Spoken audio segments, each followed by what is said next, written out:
Dublin, 1629. The city was shrouded in fog and whispers, its narrow streets echoing the secrets of the forgotten and the damned. Amid the quiet desperation of scholars and townsfolk, one man emerged, a scholar whose obsession with knowledge would cross the boundary between life and death. He was said to write with an ink that carried the essence of corpses, a method so macabre that those who glimpsed his work felt the chill of unseen horrors crawling along their spines. Each page he inscribed bore the weight of mortality, a testament to the grotesque curiosity that had consumed him. In a time of religious tension and political unrest, he moved unnoticed through libraries and monasteries, collecting forbidden texts and conducting experiments that most would deem blasphemous. The scholar's mind was a labyrinth of shadowed curiosity, each corridor lined with parchment steeped in secrets too dark for ordinary comprehension. He studied the remnants of life in bodies long decayed, observing the subtle ways in which blood and ink could merge, transforming words into vessels of something far more sinister than mere letters on a page. As night fell, he would retreat into his dimly lit chamber, the flickering candlelight casting elongated shadows across walls lined with shelves of ominous tomes. Quills scratched across paper in a rhythm that seemed almost alive, a dance of obsession and horror, the ink pooling with a darkness that mirrored the scholar's own soul. Whispers from neighboring rooms spoke of strange smells and eerie sounds, of a presence that seemed more spirit than man. The scholar did not seek approval or recognition. He sought understanding at any cost, and the cost was immense. His experiments blurred the line between life and death, turning every writing session into a ritual of cursed knowledge. Rumors spread through Dublin's streets, tales of a man who had turned the act of writing into a grotesque communion with the dead. Some claimed they saw shadows moving unnaturally in his study. Others swore that the books themselves whispered secrets that should never be heard. Yet the scholar remained undeterred, driven by a compulsive need to document the forbidden truths he uncovered. Each corpse he examined became a source of material, each drop of blood a medium for his dark art. There was a methodical cruelty in his obsession, a meticulous patience that allowed him to extract knowledge from what others considered finality. The city around him buzzed with fear and fascination, and although no one dared confront him directly, the effect of his presence was palpable, a weight that pressed upon the minds of those who sensed the unnatural energy radiating from his work. Nights were the most dangerous, for they were when his rituals intensified, when the scholar would combine the tangible remnants of death with his own scholarly pursuits, creating manuscripts that were at once beautiful and horrific. The ink glistened like blood under candlelight, each letter a silent scream, a haunting echo of the lives that had contributed to its creation. Dublin became a stage for his macabre performance, the streets a chorus of whispers and fearful glances. And so, the legend of the bloodstained scholar began to take root, a tale whispered in shadowed corners, a memory etched into the city's very stones. His curiosity was no longer innocent. It had become a curse, one that would follow the scholar in the city long after the quills had fallen silent.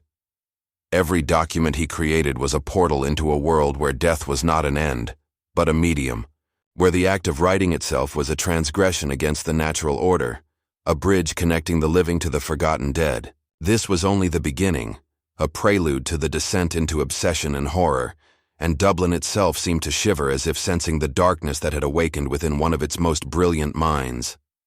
The scholar's chamber reeked of decay and ink, the mingling scents forming an aura of dread that seemed to seep into every corner of the room. Candles flickered as though struggling against the shadows, casting grotesque shapes on the walls that danced with every subtle movement of the scholar's hands.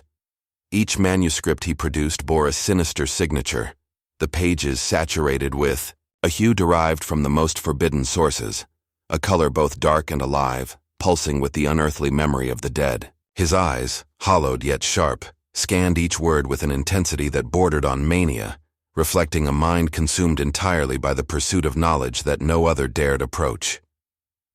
He moved with deliberate precision, arranging his instruments in ritualistic order, as though every placement was crucial to the transmission of the dark energy he sought to capture. Outside, the city slept uneasily, unaware that a transformation was occurring within its heart, one that would leave traces in whispers, rumors, and the lingering aura of unease. Students and fellow scholars who had glimpsed fragments of his work described a sensation of being watched, as though the very ink on the page retained a consciousness capable of judgment and retribution. The scholar embraced these sensations, considering them necessary indicators that his experiments were achieving a level of unnatural potency. He wrote through the night, quill in hand, dipping it repeatedly into a reservoir that seemed to throb, with vitality stolen from what should have remained lifeless. Every stroke of the pen was an act of defiance against the natural order, a challenge to mortality itself, and a declaration that knowledge must sometimes traverse paths shrouded in terror.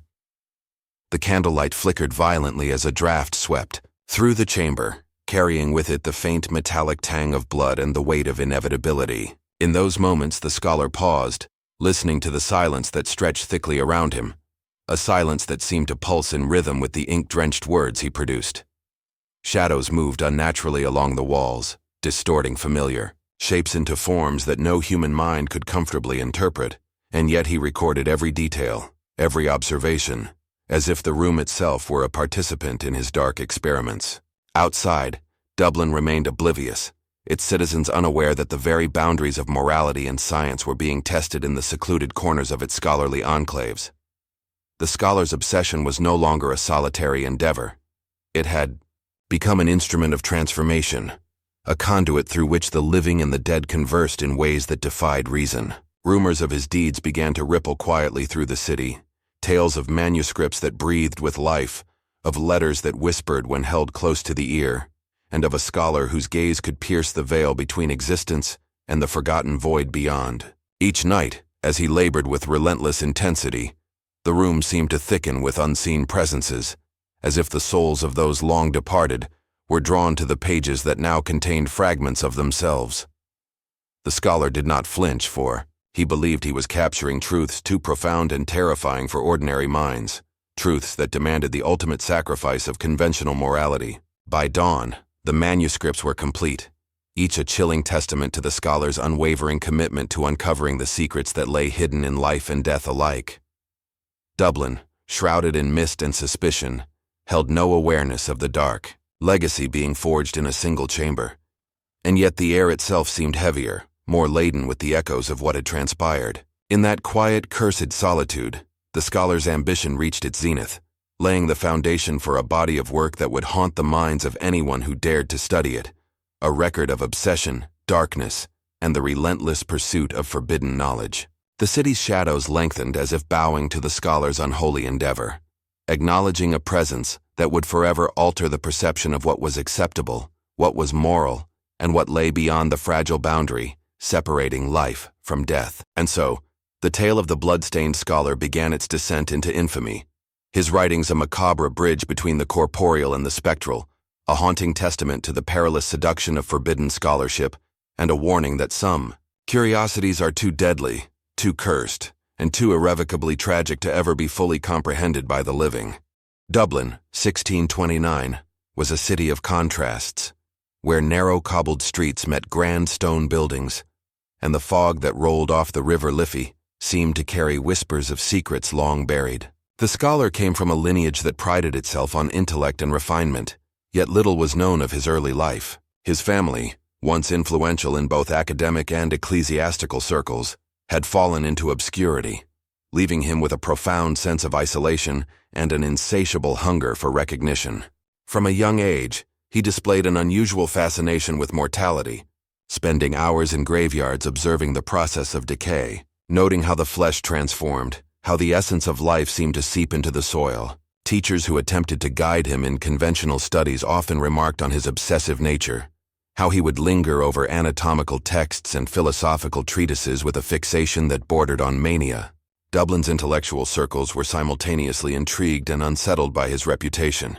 Whispers of his peculiar habits spread quietly through the taverns and lecture halls. He would visit libraries at dawn, moving silently among the stacks, handling rare manuscripts with reverence yet with a subtle menace, as if he were extracting more than knowledge from the pages. His notebooks, filled with meticulous observations, hinted at experiments that crossed ethical boundaries, blending scientific inquiry with rituals that some claimed were cursed. The scholar's obsession was not born from malice but from an unrelenting desire to understand the mechanisms of life and death, to grasp the forces that bound the corporeal to the spectral. In the alleys of Dublin, rumors began to emerge of a man who conversed with corpses, who spoke of extracting wisdom from those who could no longer respond. At night, shadows seemed to twist unnaturally when he walked past, and neighbors reported hearing the scratching of quills through the walls, accompanied by whispers too faint to identify yet chilling enough to disturb sleep. Scholars from distant cities attempted to correspond with him, curious about the content of his work, yet few letters returned, and those that did bore marginalia in ink so dark, it was said to have a strange metallic scent, as if infused with something more than pigment. The political climate of the era, tense with religious division and social unrest, provided a cloak of invisibility for his pursuits. The turbulence of Catholic and Protestant factions vying for control left ample space for secrecy, and the scholar exploited this, moving between factions and institutions with uncanny discretion. His methods, though horrifying to some, were precise, calculated, and meticulous. He measured every component of his experiments, recorded every anomaly, and considered each failure a lesson in the pursuit of ultimate understanding. The scholar's fascination with death extended to the treatment of corpses, the chemical properties of blood, and the potential for knowledge to be distilled from the remains of the departed. These obsessions, while morally abhorrent to the society around him, were executed with an almost ritualistic discipline that gave his work an air of inevitability, a sense that he was destined to cross boundaries no one else dared approach. Those who glimpsed his work described a chilling clarity, a macabre beauty in the way life and death were interwoven on each page. Even the city's clergy, aware of whispers and rumors, struggled to condemn him fully, for his intellect was undeniable, his knowledge profound, and his methods, while horrifying, yielded results that defied conventional understanding. As the scholar moved through the libraries, graveyards, and hidden chambers of Dublin, he left an imprint on every place he touched. The air seemed heavier in rooms he frequented, shadows longer, and the faint metallic scent of ink mixed with blood lingered long after his departure. People began to speak of him in hushed tones, the blood-stained scholar, a figure whose presence alone inspired awe and fear. Dublin, unaware of the full scope of his activities, began to feel the subtle effects of his experiments, the city itself becoming a stage for his macabre explorations. Neighbors noticed missing items, unexplained stains, and a quiet that descended unnaturally when he was near. Scholars debated the ethics of his work, some condemning it outright, others secretly fascinated by the depth of his findings. In every alley and corridor he passed, a sense of foreboding followed, as though the city itself was aware of the dark knowledge being harvested within its bounds. The combination of political unrest, religious tension, and the scholar's relentless pursuit of forbidden knowledge created a unique environment where fear and fascination coexisted, laying the foundation for the legend that would haunt Dublin for decades. His lineage, though diminished in power, provided him with access to rare manuscripts, secret collections, and forbidden texts that fueled his experiments. These sources, combined with his own relentless curiosity, allowed him to produce works that blended science, alchemy, and the supernatural into a disturbing yet compelling narrative. Every page he wrote carried not only words but a weight, a presence that made the observer question the boundaries between life, death, and the unknown. The scholar's private study was a sanctuary of shadows, lined with shelves overflowing with manuscripts, anatomical sketches, and rare tomes that whispered secrets of the past. Each surface bore traces of his work, ink stains that seemed almost alive, fragments of parchment soaked in the residue of experiments too ghastly for most to imagine. He approached his studies with the precision of a surgeon and the obsession of a zealot, combining scholarly rigor with a fascination bordering on the deranged. The citizens of Dublin, unaware of the full extent of his endeavors, could sense a subtle disturbance in the air, a weight that pressed upon the mind, a silence that was heavier than normal, and a chill that seemed to follow him wherever he walked. Even the city's clergy and intellectuals, who once admired the prodigious young scholar, now whispered rumors of dark practices, of nights spent with corpses and quills dipped in substances unholy and forbidden. His fascination with death was methodical, a careful dissection of life's finality, a study not merely of anatomy but of the lingering essence he believed persisted beyond mortal cessation. Corpses were not mere objects to him, but vessels of knowledge, sources from which he could extract insights unattainable by conventional means. Each experiment built upon the last, a layering of macabre observations that defied ethical and religious norms alike. He recorded minute details, the way a body responded to various compounds, the subtle changes in texture and color, the way blood congealed and retained its properties on parchment. These findings were meticulously noted, creating manuscripts that were both horrifying and astonishing in their clarity. Rumors of his work spread like wildfire through Dublin's scholarly circles. Some were drawn to his brilliance, others recoiled in terror. Few dared confront him directly, for his reputation was as fearsome as it was enigmatic. Even neighbors who glimpsed shadows or heard faint scratching behind closed doors avoided any interaction, sensing that the scholar's pursuits were beyond comprehension. In these silent chambers, the scholar experimented with combinations of ink, blood, and alchemical compounds, seeking to create a medium that could preserve not just words but essence, a conduit through which the dead might communicate in subtle, haunting ways. He believed that through this process, knowledge itself became sacred and cursed simultaneously, a dangerous duality that only a mind unbound by conventional morality could navigate. Dublin's streets remained oblivious to the full extent of the scholar's work, but the city's atmosphere was subtly altered. A pervasive sense of unease hung over the town, an invisible echo of the scholar's relentless obsession. Students who visited his study reported a strange presence in the air, a vibration in the room as if unseen eyes observed every gesture, every turn of the page. Some claimed the ink seemed to shimmer unnaturally, to pulse with a life of its own, and even the most skeptical scholars could not dismiss the sensation entirely. The scholar's isolation became both a shield and a weapon. It allowed him to continue his experiments unhindered, and it lent an air of mythos to his existence. By the time he emerged in public, he was no longer simply a man, but a symbol of knowledge entwined with darkness, a living embodiment of curiosity pushed to its most dangerous extremes. Each manuscript he produced carried with it a subtle but undeniable aura of dread. Those who read even a single page reported restless nights, fleeting shadows in peripheral vision, and the lingering sense that something from beyond had brushed against their consciousness. The scholar, undeterred, pressed onward.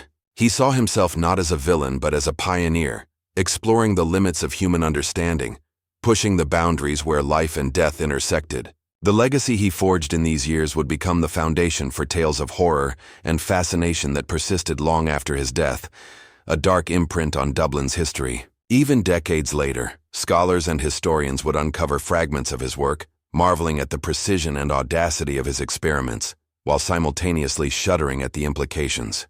In every stroke of his quill, in every carefully recorded observation, the scholar left a testament to obsession, intellect, and the perilous allure of forbidden knowledge. Dublin's fog-shrouded streets, its silent alleys, and the whispering shadows became permanent witnesses to the scholar's relentless pursuit. A haunting reminder that some curiosities are too profound, too cursed, and too tragic to ever be fully understood or contained. As the scholar delved deeper into his experiments, the city of Dublin remained oblivious to the full horror unfolding in the shadowed chambers of his home. Rumors began to ripple through the academic circles, whispers of a man who defied death itself, who captured the essence of the departed in his ink-stained manuscripts. Students and fellow scholars, drawn by a combination of fear and fascination, spoke cautiously of strange lights flickering behind his windows late at night, of faint metallic smells drifting into the alleys, and of pages that seemed to move when left unattended. These accounts, dismissed by some as superstition, carried an undeniable weight for those who had glimpsed the scholar's work firsthand. His obsession intensified as he discovered that certain combinations of blood and alchemical compounds produced not merely ink, but a medium that seemed to resonate with a life of its own. Each stroke of the quill was a calculated act, a ritual that blended knowledge and necromancy, turning words into vessels of power and terror. The city's authorities remained unaware, preoccupied with political and religious tensions, while the scholar operated in the perfect environment for secrecy. The further he pushed the boundaries of his experiments, the more the ordinary world seemed to recede, replaced by a private reality where life and death intertwined in unnatural harmony. Shadows lengthened unnaturally in his study, and some who observed from a distance swore they saw figures moving behind the scholar, phantoms drawn to the resonance of his work. His neighbors reported nights filled with eerie scratching, faint chanting, and occasional cries that vanished before anyone could investigate. These disturbances, while subtle, marked the growing influence of his obsession on the city's atmosphere, a creeping darkness that made even familiar streets feel alien. Within the chambers of his study, the scholar meticulously documented each anomaly, noting the way the ink absorbed energy, the way the paper seemed to retain a memory of the actions performed upon it. and the subtle effects on those who came into contact with his creations. His experiments evolved beyond mere observation, incorporating techniques that blurred the line between scientific inquiry and ritualistic invocation. Each corpse he employed became both subject and collaborator, contributing to manuscripts that were not merely written but alive, imbued with a haunting presence. Scholars who dared to study these pages reported an immediate disquiet, a sense that unseen eyes followed their movements, that the words themselves carried a weight beyond comprehension. The scholar's obsession with perfection drove him to isolate himself further, cutting off all unnecessary contact and dedicating his nights entirely to the creation of these haunted works. His health, both physical and mental, seemed sustained solely by the intensity of his purpose, a relentless focus that allowed him to navigate horrors that would have shattered lesser minds. Dublin's ordinary citizens, unaware of the true nature of his experiments, began to sense an inexplicable unease, a quiet heaviness that hung over the city, especially in the districts surrounding the scholar's residence. Some claimed that shadows moved where no light existed, that faint cries echoed through deserted alleys, and that the air itself seemed charged with an energy both compelling and repulsive. Within his study, the scholar's quills moved with uncanny precision, guided by both intellect and obsession, tracing intricate symbols, diagrams, and words that encapsulated the convergence of life, death, and forbidden knowledge. Every page produced served as both a record and a ritual, a testament to a mind unrestrained by morality or fear, and a medium through which the scholar attempted to converse with forces beyond human comprehension. The meticulous detail in his notes, the precision of his experiments, and the haunting nature of his methods created a tension that both attracted and repelled those who became aware of him. By now, his reputation had begun to take on a mythical quality. Whispers of a blood-stained scholar circulated quietly among Dublin's learned and curious, painting him simultaneously as a visionary and a madman. This tension, growing both within the scholar and across the city, set the stage for the inevitable climax of his work, the culmination of years spent pushing the boundaries of knowledge, morality, and death itself. The city, wrapped in its own fog and silence, waited unknowingly, while the scholar's obsession reached ever greater heights, each experiment drawing him closer to truths that were as terrifying as they were inescapable. As nights wore on, the scholar's work grew ever more intricate, each manuscript a labyrinth of observation, theory, and ritual. The ink, derived from the blood of corpses, absorbed an unnatural quality, and the pages themselves seemed to hum faintly under candlelight, as though holding memory beyond mere paper and pigment. Neighbors reported a strange cadence to the scratching of quills, a rhythm that did not match the scholar's known habits, and some swore they heard murmured incantations whispered to unseen presences. Within his chamber, the scholar meticulously layered his experiments, documenting every anomaly with painstaking care, noting how certain compounds reacted over hours or days, how the ink retained the essence of its source, and how it altered perception when read by living eyes. The more he observed, the more he became convinced that language itself could become a vessel for life beyond life, that each word had the potential to carry essence, consciousness, even soul. Shadows grew longer in his chamber, stretching unnaturally along the walls, and the air became thick with the scent of metal and decay, a pungent reminder of the forces he sought to manipulate. Dublin scholars, hearing fragmented rumors, began to whisper cautiously, some curious to see evidence, others horrified at the mere suggestion of his methods. Few dared approach, and those who did returned with pale faces and tails of ink that seemed to resist drying, pages that warped as if breathing, and a sensation of eyes watching from within the letters themselves. The scholar welcomed this fear, interpreting it as validation that he had succeeded in awakening a presence that transcended the ordinary, a bridge between life and death forged through obsession and calculation. Each experiment demanded precision, patience, and an unwavering commitment to the pursuit of forbidden knowledge. The scholar's quills scratched across pages long into the night, the shadows of candle flames dancing across his intense, hollowed eyes, reflecting both genius and madness in equal measure. Corpses, carefully prepared, contributed their essence to his ink, each stroke a covenant with mortality itself, each word a step deeper into a world that few dared acknowledge. The scholar recorded not only the technical aspects of his work, but the psychological effects on himself, noting subtle shifts in perception, fleeting visions, and an increasing sense of communion with forces unseen. Dublin, unaware of the magnitude of his deeds, became an unwitting backdrop for these dark developments, the city's fog and stone streets serving as silent witnesses. Occasionally, fragments of his work surfaced, delivered anonymously to colleagues or institutions, and each fragment carried an unmistakable signature of horror and precision, leaving observers both fascinated and appalled. The scholar's obsession alienated him from friends and family, and yet it granted him access to realms of understanding otherwise inaccessible. He became a figure simultaneously revered and feared, a scholar who had crossed the line into territories that were both intellectual and spiritual, merging science, alchemy, and necromancy into a single terrifying practice. Every completed manuscript reinforced his belief that he was on the verge of a revelation, a truth about existence, mortality, and the persistence of essence beyond death. Yet, even as he neared these heights, a sense of impending consequence lingered in the air, subtle and pervasive, as if the very city sensed the accumulation of forbidden acts. Shadows moved with intent, and whispers of the dead seemed to echo faintly, especially in the silent hours, as if reminding the scholar that the boundary he tested so relentlessly was not easily crossed without repercussion. Despite this, he pressed forward, driven by a compulsion that could not be quelled, convinced that the synthesis of blood, ink, and observation would yield a knowledge worth any risk. The buildup of tension within his chambers mirrored the growing apprehension across the city, a silent acknowledgement that the scholar's work was no longer contained to ink and paper, but had begun to influence the very fabric of the world around him. Each night, every observation, every carefully recorded note brought him closer to the climactic culmination of years of obsessive study, a revelation that would forever stain Dublin's history and leave an indelible mark of horror and fascination.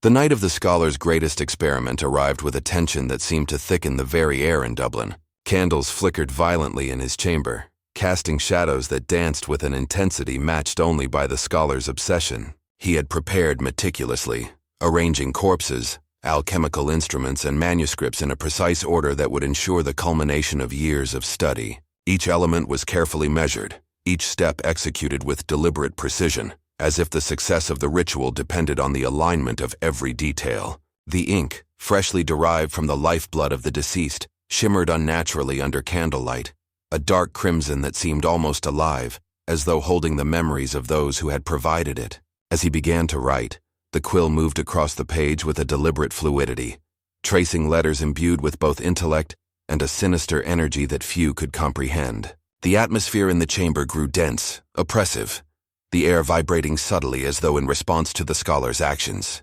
Outside, the streets of Dublin remained shrouded in mist, unaware of the unfolding horror within the scholar's home. Yet those closest to his residence reported an uneasy stillness, a silence that pressed against the ears and heart. Shadows lengthened unnaturally, seeming to stretch toward the scholar, reacting to his presence and the unnatural resonance of his work. The quill scratched across paper, the sound echoing faintly through the room like whispers of the dead, each stroke a connection between life and the beyond. The scholar's hands moved with a deftness born of obsession, guided by knowledge, intuition, and a relentless drive to witness the impossible. The corpses, carefully positioned, seemed to respond subtly to his work, their forms imbued with a presence that felt disturbingly aware, as if the ink itself had awakened them in some ethereal form. A chilling energy filled the room, an unseen force that made the candles flicker more violently, shadows shift with intent, and the ink pulse with a rhythm that matched the scholar's heartbeat. He paused only briefly to observe,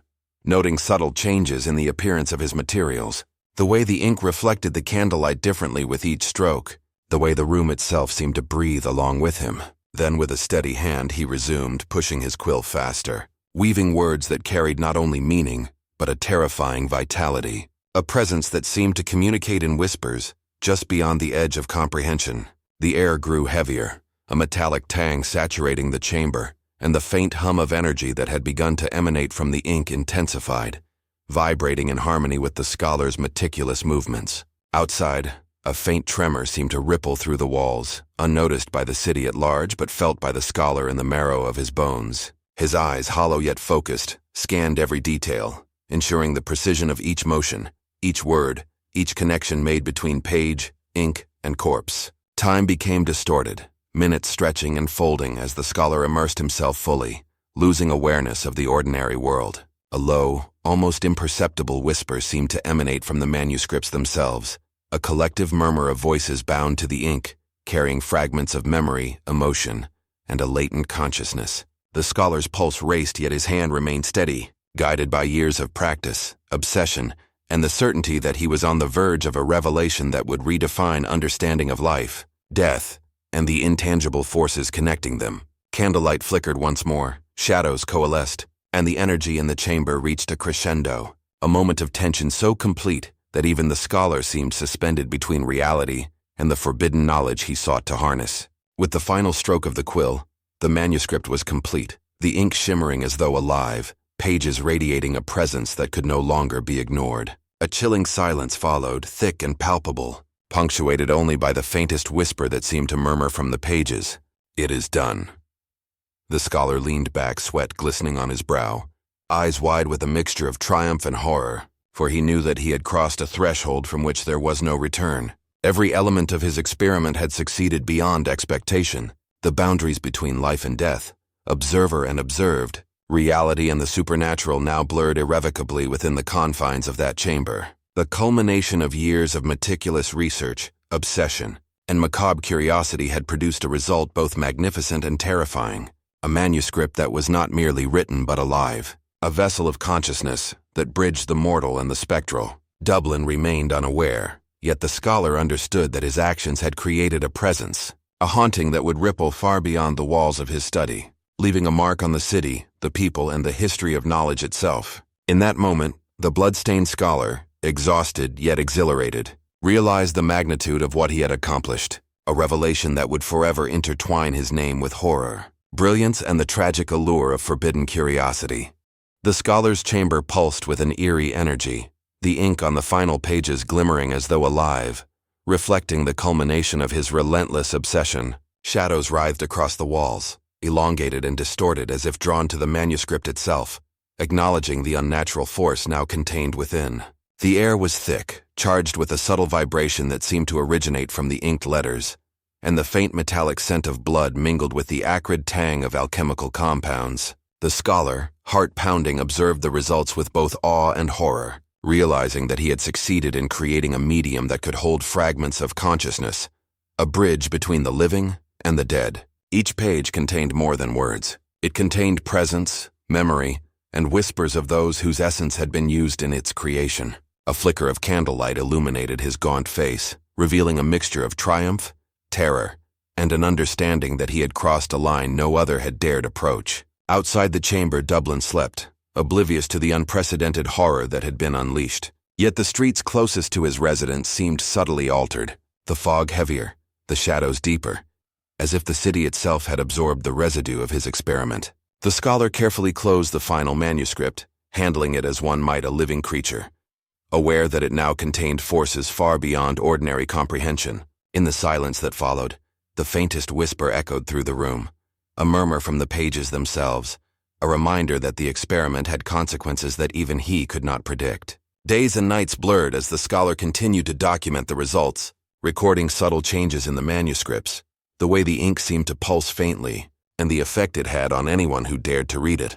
Visitors, few and cautious, reported sensations of unease, shadows shifting unnaturally, and an overwhelming sense that the pages were watching them, judging their intentions, responding to their presence. These accounts only reinforced the scholar's conviction that he had succeeded in uncovering truths beyond the reach of ordinary human understanding. His obsession, now both triumphant and terrifying, had created a work that was at once scholarly, mystical, and horrifyingly alive. The weight of the accomplishment pressed upon him, the realization that the boundary between life and death had been breached permanently in his chamber. Shadows seemed to cling to the corners of the room, moving subtly as though alive, and the faint hum of energy from the manuscript filled the space with a persistent, almost sentient resonance. The scholar's breathing grew shallow, his pulse racing as he continued to examine every detail, ensuring the integrity of the experiment while simultaneously feeling the psychological impact of the forces he had awakened. The room itself seemed to respond to his presence,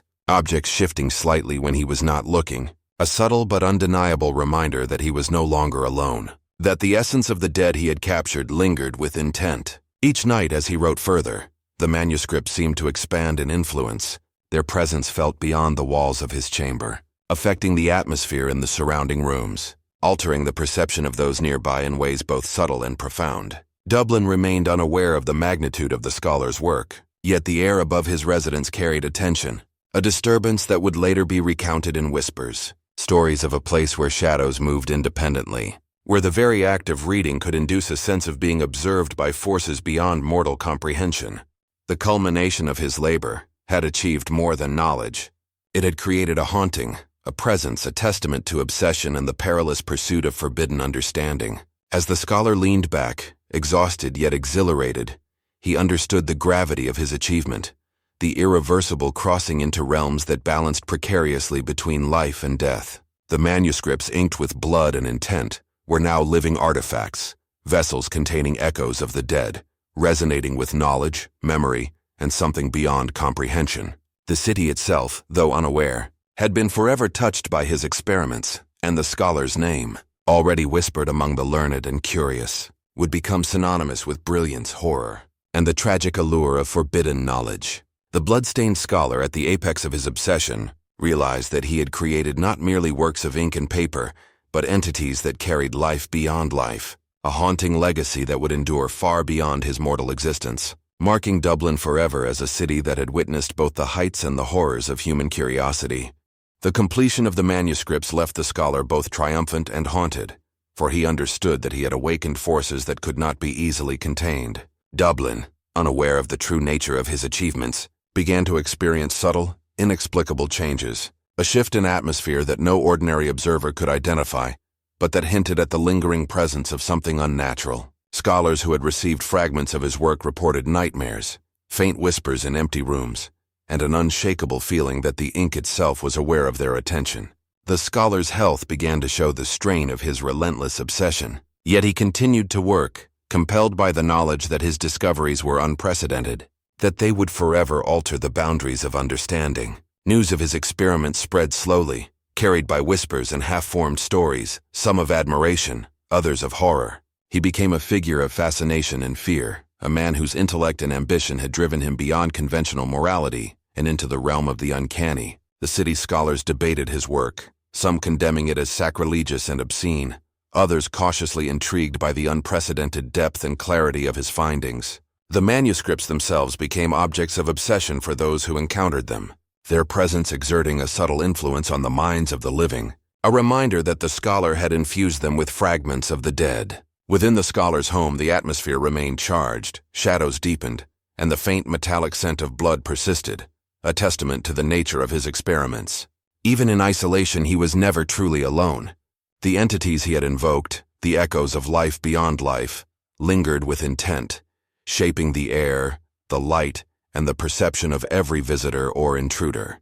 The consequences of his work extended beyond his chamber, touching the lives of those who came into contact with his manuscripts, subtly altering their thoughts, emotions, and dreams. Dublin's ordinary citizens, unaware of the specifics, felt a growing unease in districts surrounding the scholar's residence, an inexplicable tension that could not be dismissed as coincidence. Over time, a reputation grew of a scholar who had transcended death itself, whose work was so potent and unnatural that it demanded secrecy, respect, and fear. The scholar himself remained absorbed in his pursuit, documenting every anomaly, every subtle manifestation of the manuscript's influence, as if recording the aftermath was as crucial as the creation itself. Visitors noted the oppressive energy in his chambers, the almost tangible weight of unseen presences, and the sense that the boundaries between life and death had become fluid within the space. This duality fascinated and terrified him, reinforcing the notion that he had achieved something that few could understand, and that the consequences were as profound as the knowledge he had extracted. Rumors continued to spread throughout Dublin, tales of manuscripts that seemed alive, of quills that moved of their own accord, and of a scholar who communed with the dead in ways that defied comprehension. These stories blurred the line between legend and reality, the scholar's work becoming a haunting presence in the collective consciousness of the city. The lingering energy of his experiments began to attract attention from outsiders, scholars, and mystics alike, who sought fragments of his knowledge while fearing the cost of engaging too closely. The city, though still unaware of the specifics, felt the subtle weight of this presence in the air, in the shadows, and in the unease that pervaded quiet streets. Even the scholar's closest associates found themselves affected, drawn into a tension that was both intellectual and existential, a constant reminder that his work was far beyond ordinary study. Within the confines of his chambers, he continued to refine his methods, documenting the aftermath with a precision that mirrored his initial experiments, noting how each manuscript interacted with living observers, how shadows seemed to react, and how the lingering energy of the dead persisted. Each day, the scholar became increasingly aware that the consequences of his obsession would extend beyond his lifetime, leaving a legacy both terrifying and profound, a testament to the dangers of pursuing knowledge without restraint. The city of Dublin, cloaked in fog and shadow, bore witness to a subtle but undeniable transformation, a testament to the bloodstained scholar's work, whose influence had begun to seep into the very fabric of the environment, altering perception, atmosphere, and the understanding of mortality itself. The city of Dublin began to feel the subtle but growing effects of the scholar's experiments, an invisible weight that pressed upon its streets and alleys. Even those unaware of his work sensed a strange tension in the air, a quiet unease that seemed to settle in the shadows and linger in the fog.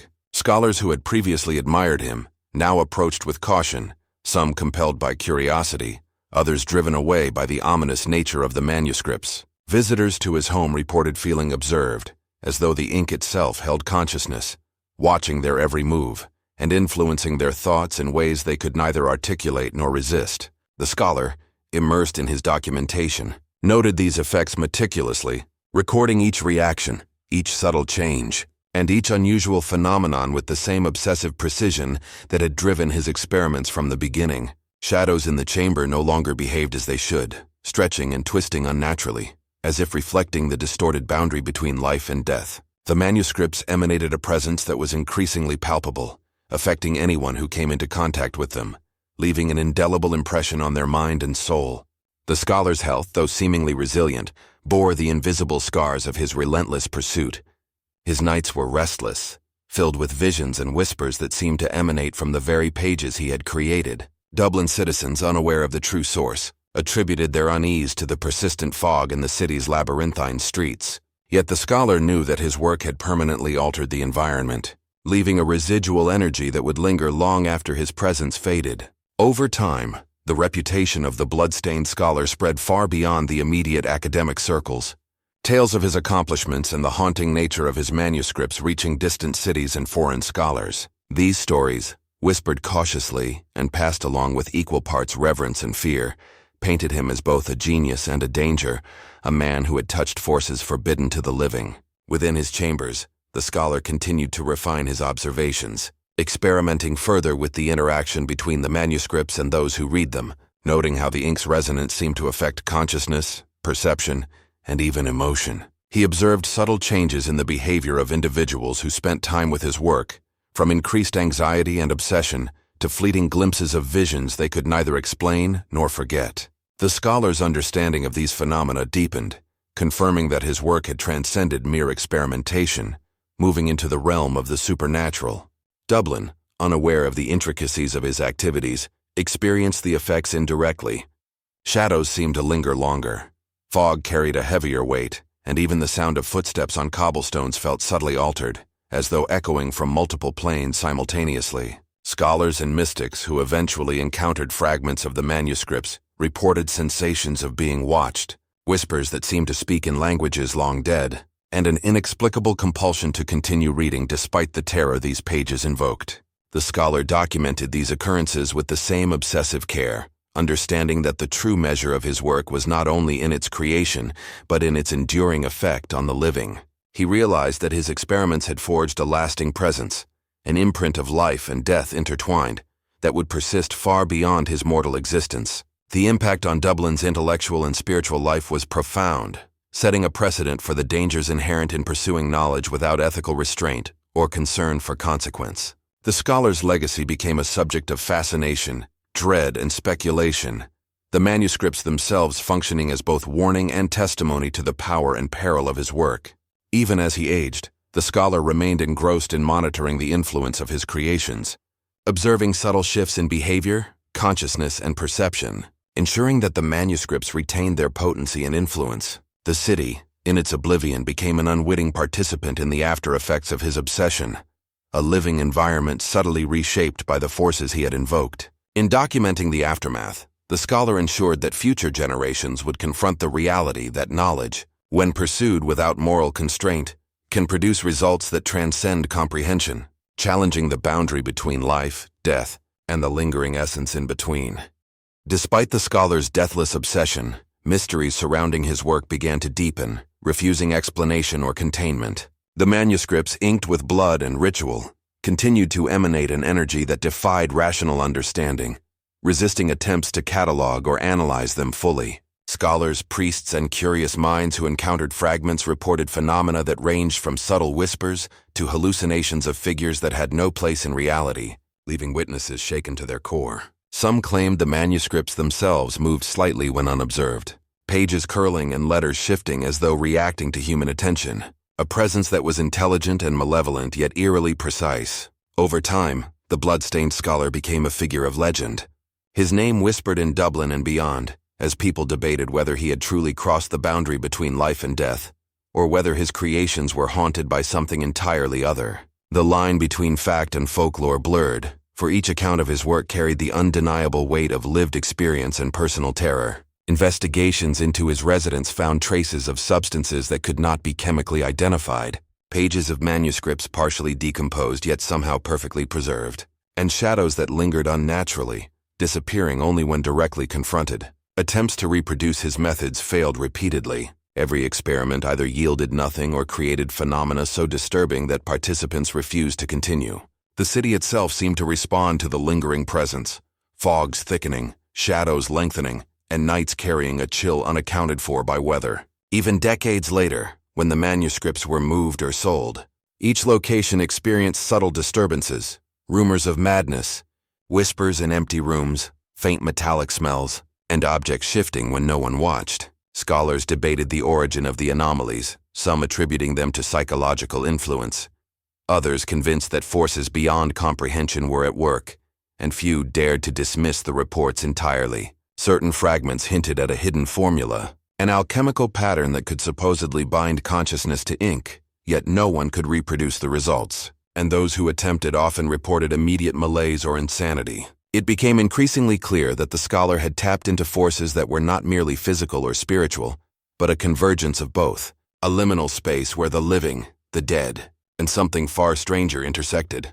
Legends grew, recounting sightings of ghostly figures tracing the steps of the scholar, shadows whispering secrets of the dead in a language that only fragments of the living could perceive. The manuscripts themselves were considered cursed, objects that could not be owned without consequence, and over time many were destroyed or hidden to prevent further incidents. Yet fragments survived, passed quietly from hand to hand, each new reader encountering anomalies that reinforced the scholar's terrifying mastery. Attempts by scientists and alchemists to replicate his ink or techniques were met with failure, as if the very laws of reality resisted duplication. Some claimed that the manuscripts contained intelligence, a subtle consciousness that observed, judged, and influenced anyone interacting with it.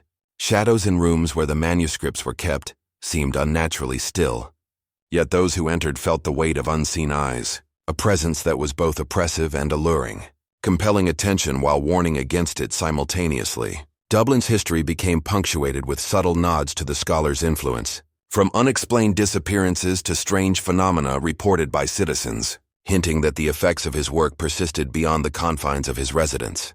The scholar's obsession with bridging life and death left a legacy of unanswered questions. Whether consciousness could truly be bound to ink, whether death could be manipulated, and whether the city itself bore witness to forces beyond mortal comprehension. Even today, those who claim to study the surviving fragments report a mixture of fascination and terror, for the manuscripts resist full understanding, revealing only glimpses of the knowledge and horror embedded within them. The mystery endures, a testament to the scholar's genius, obsession, and the macabre consequences of pursuing knowledge without restraint. The manuscripts, haunted and cursed, continue to challenge the limits of understanding, a perpetual reminder that some truths are too profound, too tragic, and too dangerous to ever be fully known, leaving both scholar and city entwined in a web of shadows, whispers, and unanswered questions. The manuscript's influence stretched beyond their immediate readers, seeping subtly into the surrounding environment, altering perception, and twisting reality in ways that could not be quantified. Scholars and observers reported persistent feelings of being watched, shadows that seemed to move independently, and whispers echoing faintly in empty rooms, as if the ink itself maintained consciousness.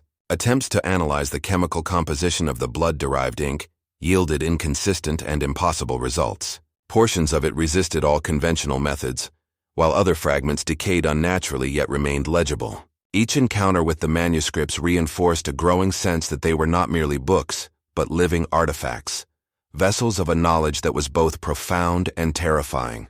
Dublin itself seemed to remember the scholar's obsession, with locations near his former residence carrying an air of unease long after his disappearance, as if the city had absorbed fragments of the cursed energy. Visitors who dared to study the manuscripts often experienced psychological effects, vivid hallucinations, sudden emotional swings, and compulsions to continue reading despite mounting terror. Some claimed that the ink whispered secrets of the dead, communicating knowledge in a language that was nearly imperceptible, yet undeniably present. Folklore began to intertwine with documented accounts, creating a tapestry of legend in which the bloodstained scholar was immortalized as both genius and harbinger of doom.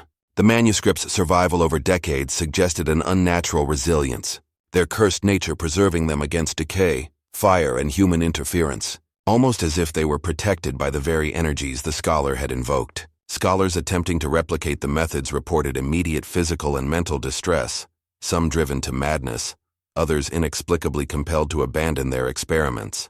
Reports of anomalies persisted wherever fragments were kept, lights flickering, objects shifting, unexplained cold spots, and a faint metallic scent reminiscent of blood. The mystery surrounding the scholar's methods intensified as it became clear that the manuscripts operated according to principles beyond mortal comprehension, blending life, death, and perhaps consciousness itself into a medium that defied explanation. Investigations into the origin of the materials revealed little. Corpses used were drawn from ordinary burials, yet the combination of compounds, blood, and ritual produced effects that surpassed any known science or magic. Each generation of scholars who encountered the work grappled with its implications, debating ethics, the nature of consciousness, and the perilous pursuit of forbidden knowledge. The scholar's obsession, now immortalized through these living manuscripts, became both a warning and a source of fascination, illustrating the terrifying consequences of human curiosity, unchecked by morality. The city, wrapped in its fog and shadows, remained a silent witness, the air itself carrying residual energy from the scholar's experiments, subtly influencing those who traversed the old streets. Despite efforts to destroy or suppress the manuscripts, fragments continued to surface, each new encounter reigniting the sense of unease and terror that had defined the scholar's life. Legends spoke of spectral figures tracing his movements, of whispers in abandoned chambers, and of the subtle manipulation of reality by forces bound within ink and paper. Attempts to document or rationalize the phenomena only reinforced the notion that the scholar had uncovered something far greater than mere knowledge, a force that intertwined life, death, and the unknown in a way that no human mind could fully grasp. The mystery endures, a shadow over Dublin, a lingering echo of obsession, intelligence, and the perilous allure of forbidden knowledge. Scholars and observers continue to debate, investigate, and fear the manuscripts, aware that some truths are too potent, too cursed, and too tragic to confront directly. The bloodstained scholar's legacy is embedded not only in history, but in the very fabric of the city, leaving an eternal question. Can knowledge exist without consequence, or does the pursuit of the forbidden inevitably carry a haunting cost? The manuscripts, alive in their own way, continue to challenge all who encounter them, ensuring that the scholar's obsession remains a permanent shadow over both the living and the dead, a macabre reminder that some mysteries are eternal, cursed, and profoundly tragic. The culmination of the bloodstained scholar's work left an indelible mark on Dublin, a city that would forever bear the weight of his obsession. His manuscripts, alive with a presence beyond comprehension, became both legacy and curse, haunting those who dared approach them. Scholars, historians, and the curious faced the duality of fascination and terror, compelled to study the works while fearing the consequences of prolonged exposure. Shadows in the city's old streets seemed to shift with intent, lingering longer near areas where the scholar once walked, carrying a residual echo of his life and experiments. The manuscripts themselves resisted time, fire, and decay, preserving not only the ink and paper, but also the essence imbued within them, a testament to the unnatural forces the scholar had invoked.